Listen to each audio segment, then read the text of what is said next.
The words landed like a slap. Everyone, let me introduce the woman we all have to tolerate tonight. I felt the room lean forward before the punchline even came. Sophia lifted her champagne glass, smiling like she was doing me a favor. My husband's mother. Isn't she memorable? Laughter rippled across the ballroom, polite at first, then louder, freer, as if permission had been granted. Someone near the head table snorted. Someone else clapped. I stood there under the warm glow of chandeliers, my spine straight, my hands perfectly still, while 100 strangers decided it was acceptable to laugh at me. At my own son's wedding, the wedding I paid for, the band kept playing, oblivious. The waitstaff froze, unsure whether this was part of the program. My son stood beside his new wife, smiling too late, too stiff, like he was trying to catch a train that had already left the station. Then I noticed the silence spreading outward from one corner of the room. Sophia's father had gone completely still, his face drained of color so fast it was almost theatrical. The man who'd been laughing seconds ago stared at me like he'd just seen his reflection in a cracked mirror. "Wait," he said hoarsely. You're Ophelia, aren't you?" I didn't answer. I didn't need to. "You were at the executive briefing last quarter," he continued, voice tightening. "In San Diego. You—" He stopped himself. Hard. The laughter died mid-breath. The chandeliers felt suddenly too bright. That was when I understood something important. This wasn't humiliation anymore. This was a turning point. So let me introduce myself properly. My name is Ophelia. I'm 61 years old. I'm a widow. I raised my son alone after his father died when he was 13. I've spent 3 decades building a career most people assume belongs to a man they've never met. I don't raise my voice. I don't announce my power. I walk into rooms quietly and let other people underestimate me. Tonight, that mistake was going to cost someone dearly. 2 hours earlier, I'd been in the bridal suite adjusting my son's tie because he couldn't get it straight, no matter how many YouTube videos he watched. He hugged me stiffly and thanked me for everything, the way people do when they don't want to define what everything actually means. Everything meant the venue overlooking the Pacific in La Jolla. Everything meant the custom suit, the string quartet, the 6-tier cake flown in from Los Angeles. Everything meant the $280,000 I wired without hesitation because I believed love was something you invested in. Standing there now, listening to laughter fade into confusion, I realized something else. It makes you convenient. And as Sophia's father stared at me, finally understanding who I was and what I represented, I felt something settle inside my chest. Not anger, not embarrassment, clarity. This wasn't the night I was insulted. This was the night I stopped being invisible. The reception didn't end after that moment. It fractured. People pretended to return to their conversations, but no one actually did. Eyes followed me. Whispers bloomed and died. The band restarted a slow jazz number that felt wildly inappropriate, like playing background music during a crime scene cleanup. Sophia leaned toward her father, her smile cracking. She whispered, suddenly unsure. He didn't answer her. He was still looking at me. I finally met his gaze, not with a smile, not with defiance, but with recognition. The kind you give someone when you realize they've just figured out the rules of a game you've been playing far longer than they have.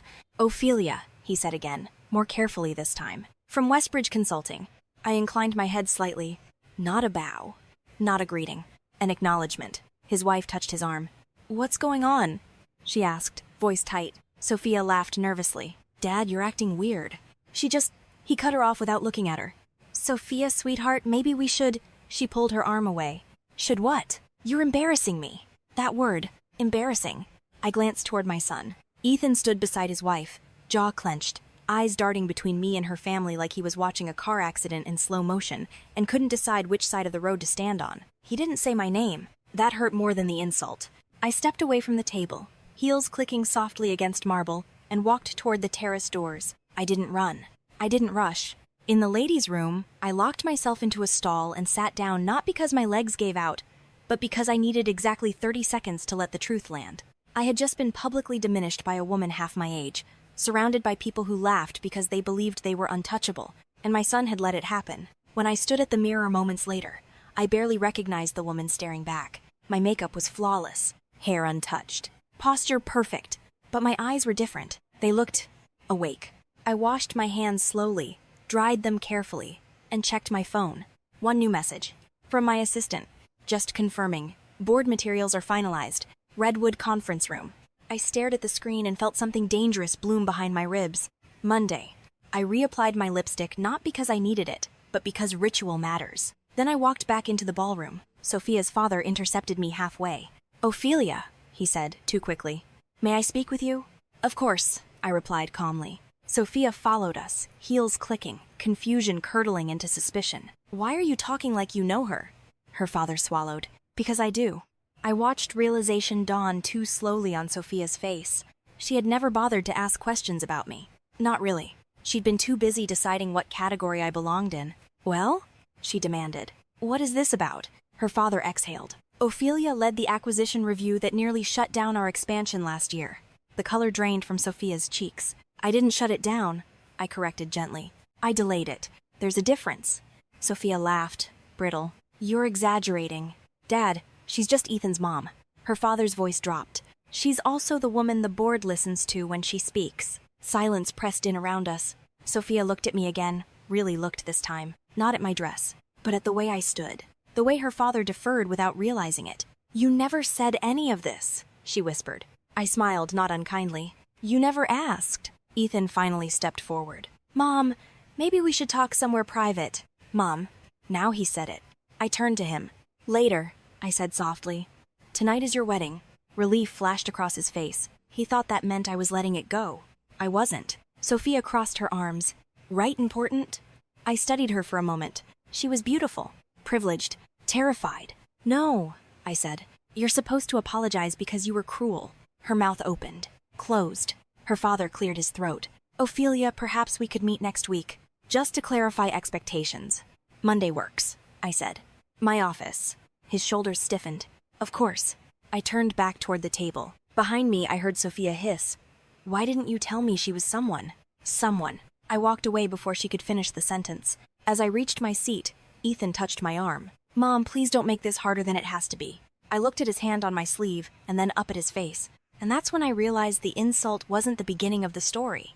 It was the invitation. Because everything I had built, every late night, every risk, every silent sacrifice, had prepared me for this moment. They thought they had humiliated a mother. What they had actually done was wake a woman who was done being convenient. And Monday morning, they were all going to find out exactly who Ophelia really was. The weekend after the wedding passed in a blur of silence. Ethan didn't call.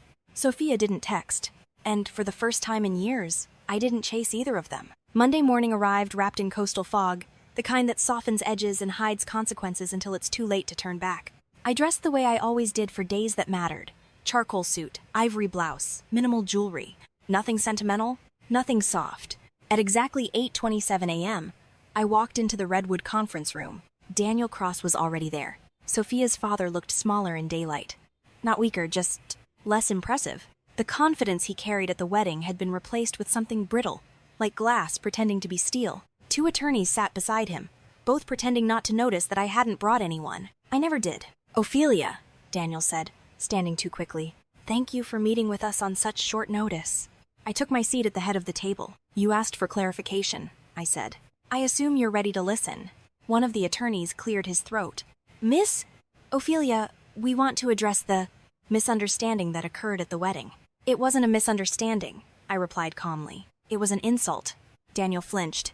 My daughter didn't realize. I don't care what she realized, I interrupted. I care what she did. Silence stretched. I opened the folder in front of me and slid a single document across the table. Daniel's eyes flicked down, and the color drained from his face. This is the finalized board vote from last quarter, I said. Effective today. I'm assuming interim oversight of your expansion division. One attorney stiffened. Cross's authority, I finished, which is conditional and revocable. Daniel swallowed. This feels... It is personal. I leaned back slightly. If this were personal, you wouldn't be sitting here. That landed. I stood, walked to the glass wall overlooking the city, and spoke without turning around. You invited me into your family's orbit because you believed I was harmless. Convenient. A woman who could write a check and then disappear politely into the background. You were wrong. There it was. The question men like him always asked when they realized the power had shifted. I want respect, I said. Not fear, not flattery. Respect. For me. One attorney exchanged a glance with the other. And your daughter? She owes me a real apology, I said. Not because of my position, but because cruelty doesn't become acceptable just because it's wrapped in champagne and laughter. Daniel nodded. You already should have, I replied.